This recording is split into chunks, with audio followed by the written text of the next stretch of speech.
mais qui a des logiques qui lui sont propres et qui d'ailleurs renvoient à l'idée de complexité, c'est-à-dire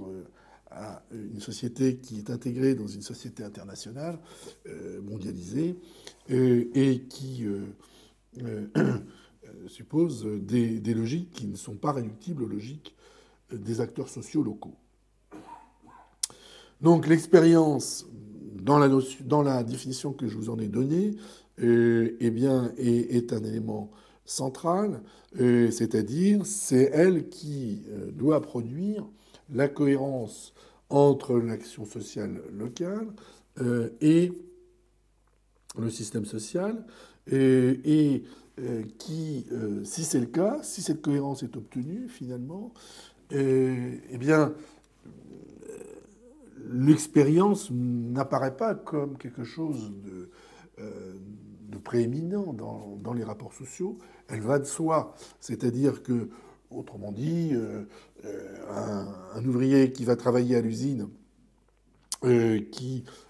donc gagne son salaire, qui bénéficie d'allocations familiales, qui retrouve sa famille où tout se passe bien,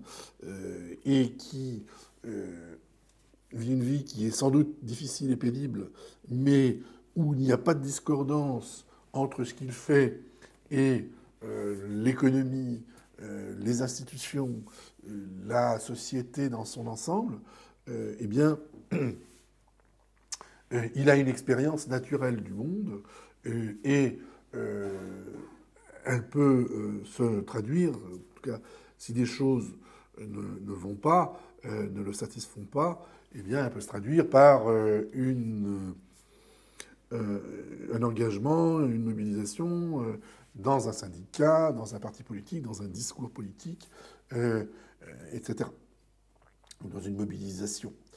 Mais cette mobilisation, ce discours ou ce syndicat font partie finalement du système social et constituent des institutions assez, euh, assez conformes à ces attentes. Et donc, aller à des réunions syndicales, être membre d'un syndicat, etc., est une expérience naturelle, donc qui n'est pas ressentie à titre personnel comme faisant l'objet d'une subjectivité troublée, pour prendre cette expression. Donc tout fonctionne normalement et l'expérience ne surgit pas comme réalité. Autrement dit, il y a toujours de l'expérience dans les rapports sociaux. Simplement, elle n'est pas essentielle pour en comprendre le fonctionnement tant que ces rapports sociaux fonctionnent de manière fluide, de manière conforme, où les institutions correspondent aux attentes des acteurs sociaux et où les acteurs sociaux agissent en conformité avec ce que les institutions attendent d'eux. Donc, ça, c'est un système classique, celui, disons, qui existait dans la modernité, pour reprendre ma distinction des cours précédents. En revanche, dans la période d'hypermodernité, celle qui donc s'annonce dans les années 80 et qui prend toute sa dimension dans les années 2000 et 2010, c'est l'apparition d'une discordance, d'une tension entre l'action sociale et ce que en attend les institutions, ou entre les institutions et ce qu'attendent les acteurs sociaux d'elles, et, donc un système social qui est troublé, où surgit une tension dans l'interaction sociale entre les acteurs sociaux à un niveau individuel ou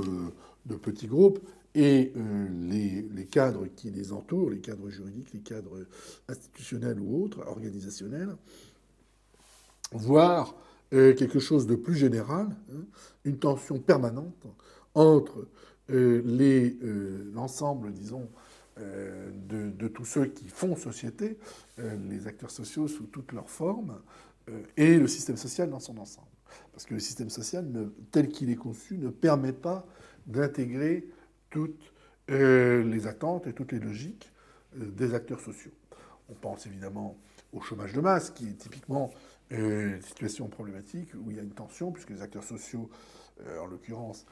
tous ceux qui sont demandeurs d'emploi, souhaitent pouvoir participer au fonctionnement normal de la société, participer du système, mais ce système ne permet pas de les intégrer. Et dès lors, ils se retrouvent dans une situation de tension qui se traduit très concrètement par des tensions dans le cadre des guichets de Pôle emploi ou des séances de recrutement qui peuvent être violentes ou de toutes sortes de choses où ces demandeurs d'emploi sont soumis à des situations tendues, critiques, dans leur rapport au système social, c'est-à-dire aux entreprises, c'est-à-dire aux institutions comme Pôle emploi, aux politiques, etc. Et donc, dans cette situation-là, il y a le chômage, mais il y a toutes sortes d'autres situations. On va les voir. Et dans cette situation-là, eh bien, la question de l'expérience fournit une clé à la compréhension, dans la mesure où c'est les dysfonctionnements de l'interface entre les acteurs sociaux au niveau local et le système social plus général qui est au cœur de l'interrogation. Et le concept d'expérience permet de comprendre comment les subjectivités individuelles ou collectives se trouvent confrontées à une objectivité extrêmement pesante et extrêmement intangible, c'est-à-dire qu'ils n'arrivent pas à s'adapter, des grands principes collectifs, que ce soit le droit, que ce soit les institutions, que ce soit les entreprises et l'économie, etc. Et par conséquent, à la fois le problème et à la fois les réponses à ce problème sont à observer, à analyser dans le cadre de cette subjectivité très tendue où l'on demande, par surcroît, aux individus de mobiliser cette subjectivité pour répondre aux problèmes auxquels ils sont confrontés. C'est l'idée de responsabilisation dont nous avons déjà parlé. Alors, au-delà de la question de populations soumises à des problématiques sociales très difficiles, comme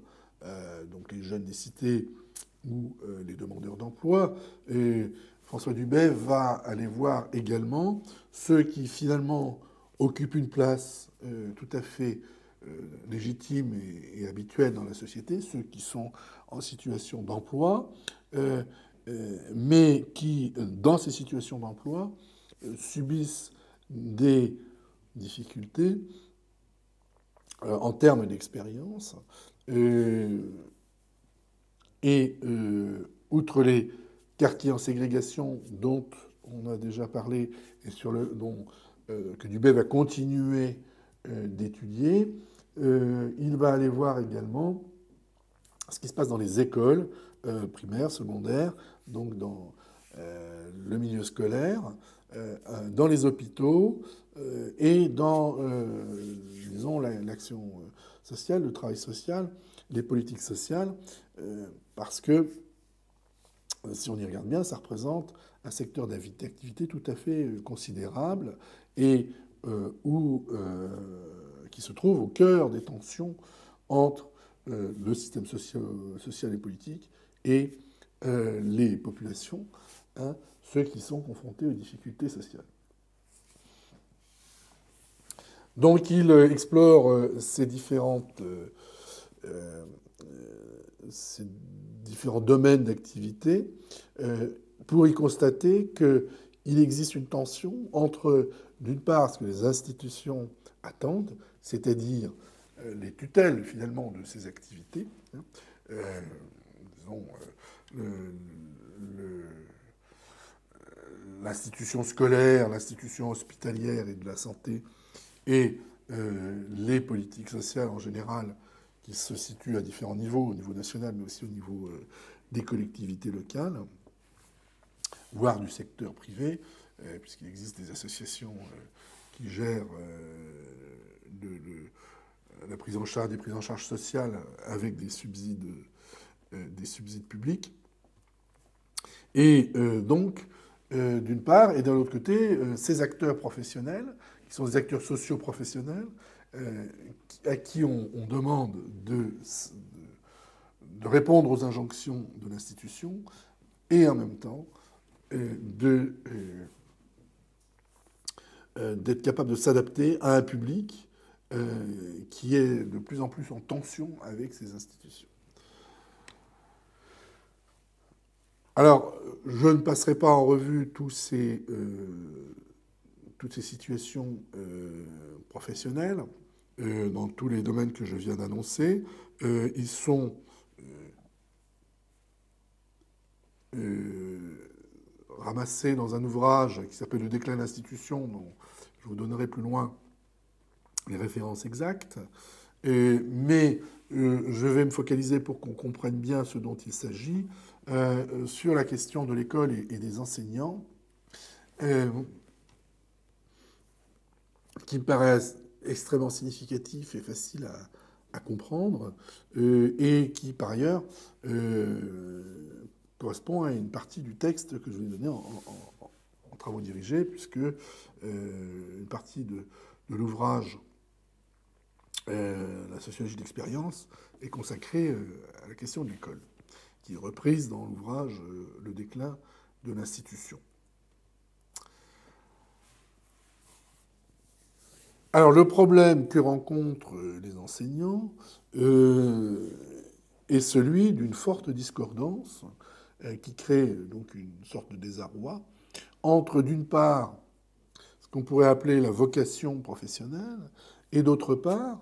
ce qui est la réalité dans laquelle ils se trouvent. En effet, leur formation et leur identité professionnelle sont le produit d'une institution qui est l'institution de l'école, qui suppose, par exemple, un mode de sélection de recrutement des enseignants, une formation qui leur est donnée, et ensuite un certain nombre de cadres de leur mission, qui sont fixés par des règles et contrôlés par des instances institutionnelles, que sont par exemple les directeurs d'établissements, mais également, évidemment, l'inspection académique. Donc, on a ça d'un côté, et puis de l'autre côté, on a des enseignants qui sont confrontés à des enfants, des élèves, des classes, qui ont un comportement, ou qui ont des bases de connaissances, ou qui ont des relations entre élèves qui ne correspondent pas à ce qu'on peut attendre en termes de mission professionnelle, et donc par rapport à l'injonction institutionnelle de ce que doit être l'éducation nationale, l'enseignement scolaire, etc. Alors reprenons les choses depuis le début, c'est-à-dire le recrutement, parce que ça c'est quelque chose de tout à fait essentiel pour comprendre le reste, le recrutement des enseignants. Les enseignants sont recrutés par la voie d'un concours, et ce concours suppose un fort degré de niveau de connaissance, et donc même d'excellence, dans une discipline, notamment pour les enseignants du secondaire, ou dans plusieurs disciplines pour les enseignants du primaire, sur lesquels ils vont être évalués. C'est-à-dire que le concours consiste à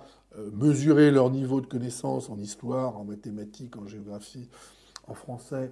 que sais-je, en activité physique et sportive, et à mesurer ce qu'ils ont acquis dans leur formation universitaire, notamment, pour pouvoir ensuite le transmettre aux élèves. C'est ce qu'on présuppose. Donc il faut de très bons connaisseurs de l'histoire, on va prendre l'histoire et la géographie, de l'histoire et de la géographie, pour pouvoir ensuite transmettre des connaissances d'histoire et de géographie aux élèves. Ceci étant, on va avoir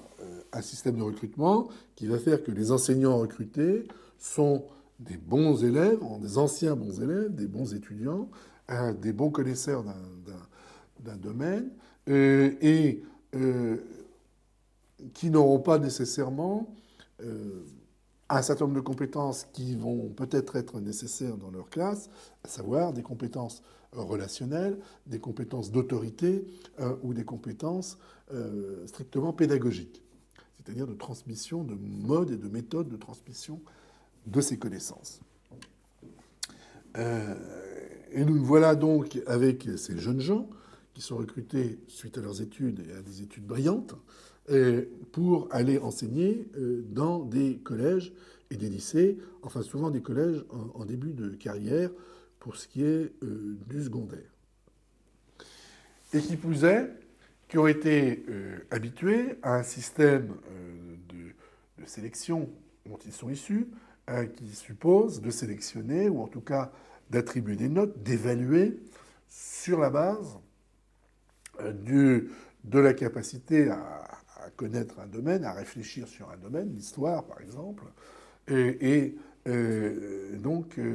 à ensuite utiliser ces connaissances dans le cadre de toutes sortes de choses, à commencer par des devoirs faits chez soi ou sur table à l'université. Autrement dit, ce que je veux dire par là, c'est que le modèle d'acquisition de savoir et d'évaluation du savoir est quelque chose qu'ils ont totalement intégré,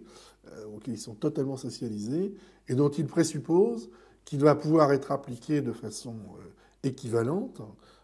dans le cadre de leur activité professionnelle, c'est-à-dire des enseignements qu'ils dispenseront devant les classes des collèges où ils seront nommés. Mais bien évidemment, la réalité qu'ils rencontrent, et surtout en début de carrière, est assez différente. Parce que le système d'attribution des postes dans l'enseignement en France, en tout cas, fait que les jeunes enseignants se retrouvent dans des postes où les plus anciens ne veulent plus être, puisqu'ils ont demandé leur mutation pour aller ailleurs. Et notamment pour aller dans des lycées ou pour aller dans des écoles ou des collèges et des lycées dans des quartiers où, finalement, ils pourront exercer leur profession plus tranquillement, puisque les élèves sont déjà bien soutenus par leurs parents, donc des quartiers plus ou moins aisés, des quartiers où en tout cas les parents disposent d'un fort capital culturel et ils transmettent ce capital culturel à leurs enfants. Et donc les jeunes enseignants se retrouvent dans des quartiers où s'accumulent des difficultés sociales et économiques, mais aussi surtout des difficultés culturelles, parce qu'on a des enfants issus d'immigration qui ont moins de prédispositions par rapport à des enseignements en France, ou des enfants issus des classes défavorisées dont les parents n'ont absolument aucun capital scolaire, ou très faible, aucune qualification scolaire, et par conséquent ont du mal à soutenir leurs enfants dans le cadre de leurs études, y compris dans le secondaire. Et donc ils se retrouvent avec des enfants qui sont en risque, disons, d'échec scolaire, avec des difficultés souvent sociales, économiques ou psychologiques, qui créent dans les salles de classe, une certaine tension, c'est-à-dire que les enfants, les élèves ont du mal à se concentrer, ne sont pas passionnés par les cours, sont très dissipés, voire ont franchement des problèmes de discipline collective, et que ces classes-là supposent d'exercer une certaine autorité d'une part, parce que l'institution scolaire n'est pas spontanément reconnue comme légitime par ses élèves, et donc il faut créer cette légitimité par l'exercice d'une autorité. Et quand on dit autorité ici, ça n'est pas forcément disciplinaire, c'est-à-dire à imposer le silence par la force, mais de faire en sorte que les élèves reconnaissent la valeur de l'enseignant, et l'intérêt que peut avoir le fait d'aller à l'école et d'assister à un cours, et ensuite d'être évalué. Donc de créer une dynamique de ce type. Et puis par ailleurs, de faire en sorte que les élèves puissent être intéressés à l'histoire, puisqu'on a pris l'histoire comme exemple. Je prends l'exemple de l'histoire parce que finalement, cette histoire-là, c'est pas facile de convaincre des élèves entre 12 et 16 ou 18 ans que ce qui s'est passé il y a 100, 200, 500 ou 1000 ans est parfaitement passionnant, utile dans un monde actuel où il y a un taux de chômage important et où pour avoir une vie confortable, il faut surtout être un bon gestionnaire et avoir une capacité à faire du commerce, de la gestion, etc. Et de la comptabilité. Donc, c'est extrêmement compliqué. On a des enseignants qui sont passionnés d'histoire, de mathématiques ou de français, etc., et qui arrivent devant des élèves qui non seulement ne sont pas passionnés, mais doutent parfaitement de la légitimité à la fois de la matière, des connaissances qui leur sont transmises, et de l'école en général. Et par conséquent, ils sont confrontés à un dilemme, une tension considérable, puisqu'on leur a toujours appris que l'histoire c'était passionnant, et on leur a toujours appris que c'était utile, et on ne leur a pas vraiment dit quelles pouvaient être les méthodes pour amener, susciter sinon de la passion, en tout cas de l'intérêt de la part des élèves. Donc c'est une situation extrêmement tendue dans laquelle se retrouvent ces enseignants, sur quoi intervient la demande, voire l'injonction institutionnelle, d'évaluer les élèves, de leur conférer des notes, et des notes qui créent une certaine compétition entre eux, et dont on sait, aussi bien l'institution que les élèves eux-mêmes, que l'enseignant, que cette notation, cette évaluation, a une visée de sélection pour ensuite passer dans une école, un lycée par exemple, ou une filière généraliste qui leur permettra de donner accès à un certain type de baccalauréat, par exemple, à des études, etc. Donc, autrement dit, que cette évaluation, tout le monde en est conscient de façon plus ou moins explicite, que c'est un mode de sélection sociale, finalement. Et que, on va dire aux élèves, si tu veux t'en sortir, il faut bien travailler. Donc, en disant ça, on impose un certain cadre institutionnel aux élèves, que leur intérêt pour l'histoire, pour la géographie, pour les mathématiques, qui sont évidemment le domaine de sélection par excellence, mais aussi le français, ou bien sûr les sciences, tous ces domaines-là, eh bien, tout le monde est conscient que c'est quelque chose qui va permettre d'accéder au système social, d'accéder aux places que réserve le système social à ceux qui ont bien travaillé. Donc voilà la tension qui existe entre les enseignants et les élèves, entre la formation des enseignants, leur vocation professionnelle issue d'un programme institutionnel, et la réalité de leur pratique professionnelle, qui est soumise à des tensions considérables, où il va falloir transmettre du savoir, évaluer des élèves, un peu presque contre leur gré, c'est-à-dire en tout cas en sachant que ces élèves n'adhèrent pas a priori à ce programme institutionnel qui consiste à leur transmettre du savoir, à considérer que ce savoir est utile, et à ensuite les sélectionner pour, dans le cadre, si vous voulez, d'une scolarité qui les fera évoluer vers des diplômes, des qualifications professionnelles et des emplois variables en fonction de leur niveau scolaire. Donc, nos enseignants se trouvent dans une très grande tension et sont très mal à l'aise, ce qui a pour conséquence que certains sortent du système, soit provisoirement, par exemple en étant en arrêt maladie, hein, provisoire, mais parfois long, ou en sortent définitivement en quittant l'éducation nationale, alors même que ce sont de brillants enseignants au sens où ils connaissent bien leur domaine, hein, mais ne savent pas forcément le transmettre,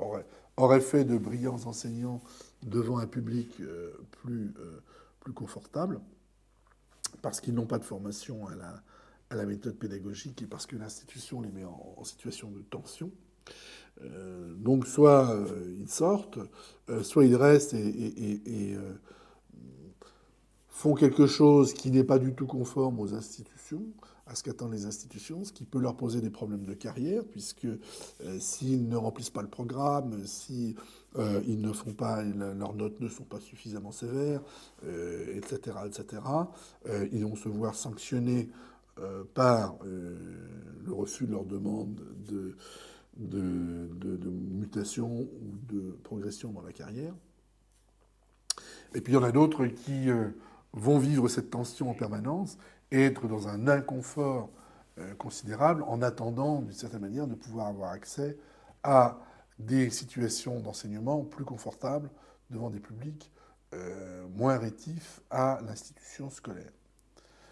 Mais en tout cas, au-delà de la condition des enseignants, hein, qui peut poser toutes sortes de problèmes par ailleurs, hein, de leur expérience de l'enseignement, eh bien, au-delà de cette question, il y a aussi les conséquences que cela peut avoir sur les élèves et par conséquent sur l'échec scolaire, par exemple, hein, puisque si les élèves sont confrontés à des enseignants qui ne sont pas préparés à leur transmettre la vocation au savoir, la vocation à l'apprentissage, la vocation à la scolarisation tout simplement, c'est-à-dire le fait d'aller à l'école comme activité à la fois utile et intéressante, eh bien, ceux-là vont se retrouver davantage en échec scolaire. Si les enseignants se conforment au programme institutionnel et à l'injonction de celui-ci, eh bien, ils vont noter certains élèves de manière très négative, provoquer de l'échec scolaire. Ils vont enseigner malgré le fait que les élèves soient peu intéressés, malgré le brouhaha, malgré les difficultés qu'ils rencontrent. Et les élèves ne seront d'autant moins intéressés à la matière que, finalement, ils n'établissent pas de véritables relations avec l'enseignant, avec le contenu de l'enseignement, etc. Donc, cette situation de tension, de cette expérience négative de la part des enseignants de la situation d'enseignement, contribue à aggraver, évidemment, le problème de l'échec scolaire, ce d'autant que ces expériences négatives se retrouvent précisément dans des écoles, disons, des établissements où il y a beaucoup de prédispositions à l'échec scolaire parce que les parents ils ne possèdent pas de ressources suffisantes pour soutenir leurs enfants et pour les encourager à la scolarité, à une scolarité réussie. Donc on voit comment les questions d'échec scolaire ici, en tout cas des inégalités scolaires, ne sont pas simplement dues au statut des parents, est-ce que leur transmettent la famille aux élèves, ne sont pas dues que aux questions des inégalités de territoire qui ont été beaucoup étudiées. C'est-à-dire que des établissements scolaires qui reçoivent beaucoup d'élèves en difficulté, eh bien, auront d'autant plus de mal à les tirer vers le haut, parce qu'il n'y a pas de mixité, mais sont également dus à la question de l'expérience des enseignants, pardon, qui, dans des situations difficiles, n'ont pas les ressources pour y faire face. Ce qui n'est absolument pas impossible, mais cela supposerait, par exemple, qu'ils soient recrutés davantage sur des capacités relationnelles que sur des capacités cognitives, c'est-à-dire d'acquisition de savoir dans un domaine de discipline, etc., ou qu'ils soient, une fois recrutés, qu'ils soient formés à faire face à un public difficile, à des méthodes, et qu'ils soient capables de s'adapter et d'adapter le programme d'enseignement, hein, qui est évidemment un programme institutionnel, puisqu'il est fixé, c'est le cadre qui est fixé aux enseignants par l'institution scolaire, eh bien, adapter ce programme à leur public, ces méthodes, ces façons de faire, ce cadre professionnel n'est absolument pas développé dans le cadre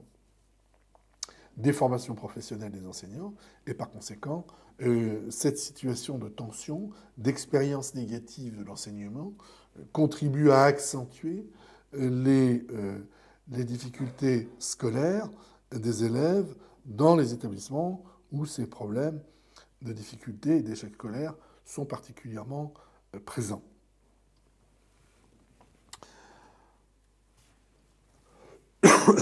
Alors, François Dubet, à partir de non pas un exemple, mais de ce domaine qui est celui de l'école, va aller sur d'autres terrains avec ce même schéma d'analyse qui est cette tension entre programme institutionnel, comme il l'appelle, et système social, c'est-à-dire les réalités auxquelles sont confrontés les acteurs et professionnels notamment quand on leur demande d'appliquer un programme institutionnel. Et il va aller voir différents domaines autres que l'école, donc notamment celui du personnel hospitalier et celui du travail social. Et on retrouve exactement les mêmes tensions, hein, les mêmes logiques. Dans le domaine de la santé, ceux qui travaillent, ce ne sont pas tant les médecins, ou surtout pas les grands médecins hospitaliers, mais soit les jeunes médecins internes, et beaucoup les infirmiers, les infirmières, et le reste du personnel soignant, comme les aides-soignants ou les aides-soignantes, qui sont concernés par ça, puisque, là encore, ils sont mus par une vocation qui est de soigner les gens, l'idée que la santé, la médecine, l'hôpital a une vocation à améliorer la condition humaine, hein, et la condition, en tout cas sanitaire, des patients, mais que arrivent à l'hôpital des patients et des familles de patients qui sont, si vous me permettez le jeu de mots, impatients, c'est-à-dire qui ne se conforment pas aux attentes de l'hôpital, et des attentes de l'hôpital qui consistent par exemple à avoir des délais assez longs, alors que, y compris dans les urgences, qui consistent à distribuer des repas à des heures qui ne correspondent pas du tout aux heures des repas qu'on peut prendre chez soi, qui concernent l'organisation du travail et l'organisation des services au sein de l'hôpital qui ne sont pas forcément conformes aux attentes de ce public. Et par conséquent, on va avoir un public qui, de plus en plus, est mécontent, l'exprime se met en tension avec les personnels médicaux et infirmiers et exprime le fait d'estimer que l'hôpital les maltraite. Alors que, évidemment, c'est l'hôpital, si c'est l'hôpital qui les maltraite, c'est l'hôpital en tant qu'institution avec son programme, avec ses heures de repas, avec ses difficultés d'affectation du personnel, d'affectation des moyens, et de toutes sortes de problèmes qu'il rencontre, qui sont des problèmes systémiques. Et en réalité, évidemment, les personnels font pour le mieux, puisqu'ils sont à l'interface entre ce système qui les contraint et un public qui est fortement demandeur de soins et d'un confort associé à ces soins. Et par conséquent, le personnel, pas toujours, mais dans bien des cas, est en tension considérable, puisque c'est lui qui, pour les patients qui sont impatients, les représentants de l'institution, du programme institutionnel, des cadres institutionnels qui sont imposés à tous, et notamment aux patients et à leurs familles. Et puis, ils sont soumis donc à toutes sortes de demandes qui ne peuvent pas satisfaire, qui peuvent donner lieu à des choses extrêmes comme on envoie aux urgences et dont on nous rapporte qu'elles surviennent, comme des violences notamment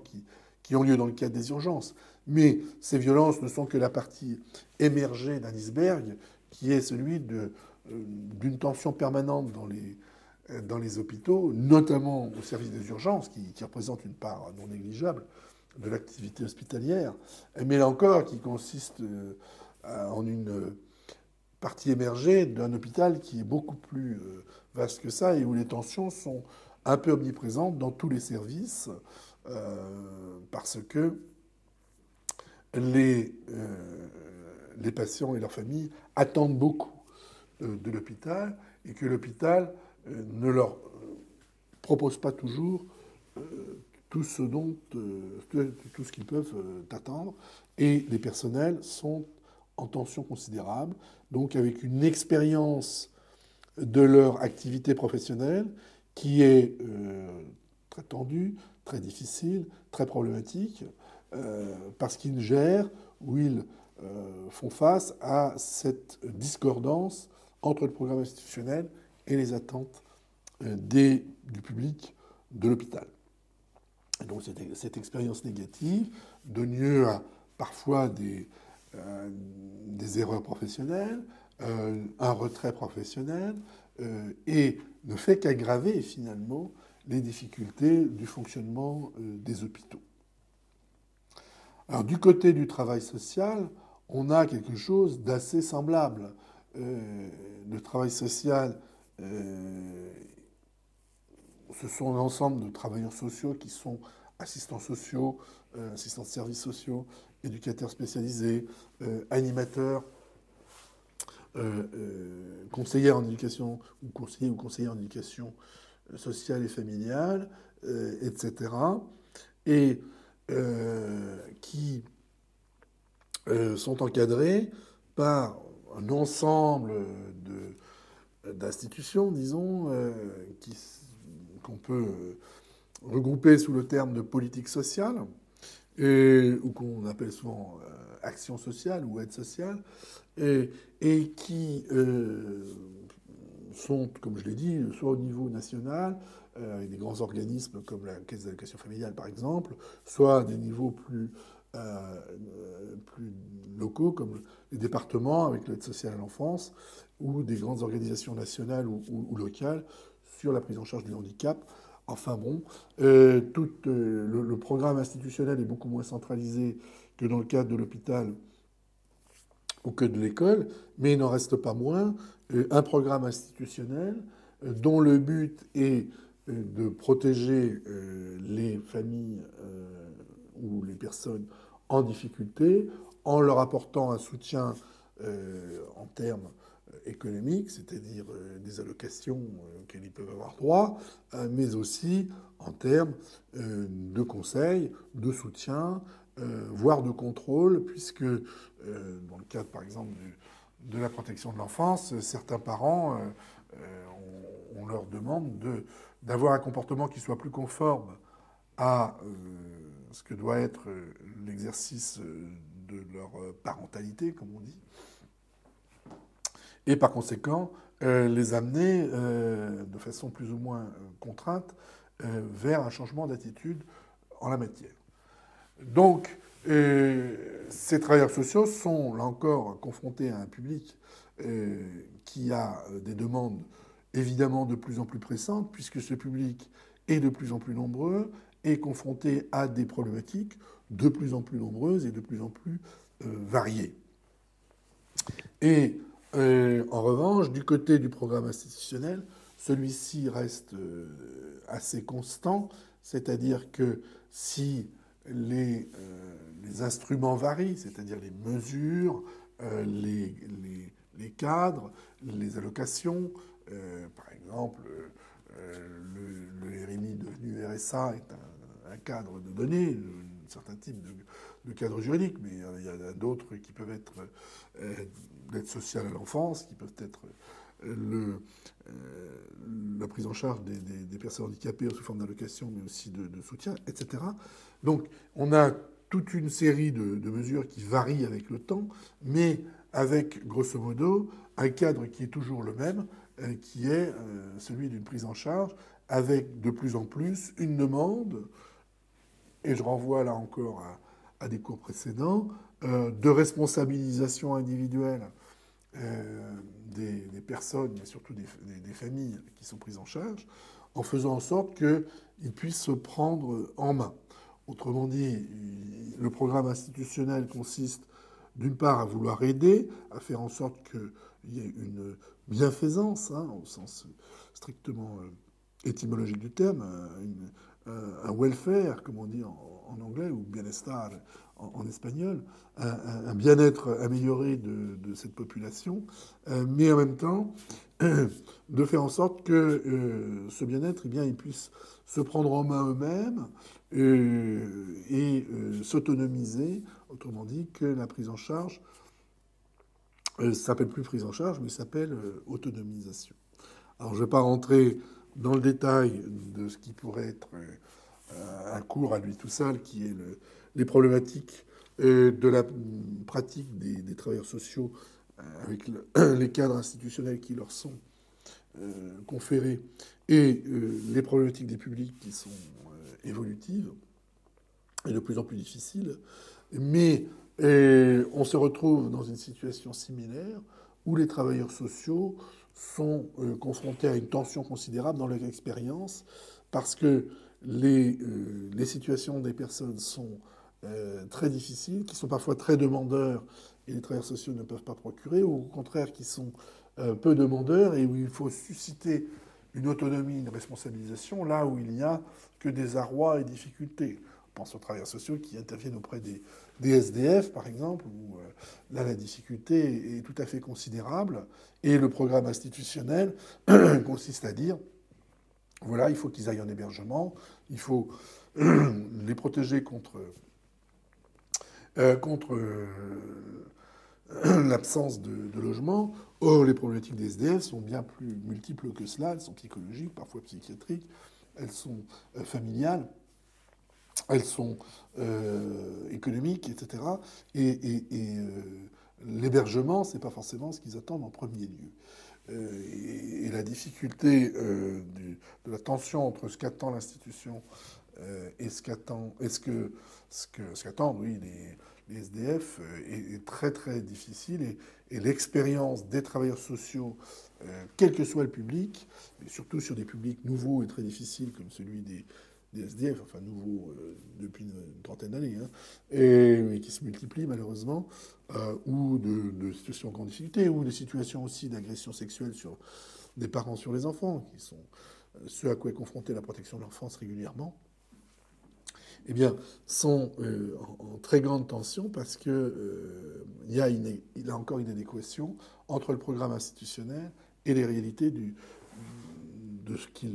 ce à quoi ils sont confrontés en termes sociaux.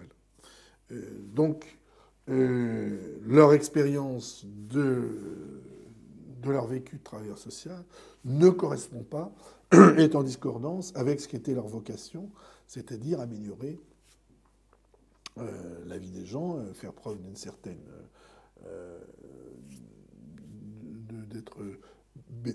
d'améliorer donc le bien-être au quotidien. Et ce qu'ils font ne correspond pas exactement à ça parce que il y a cette discordance. Alors l'ensemble de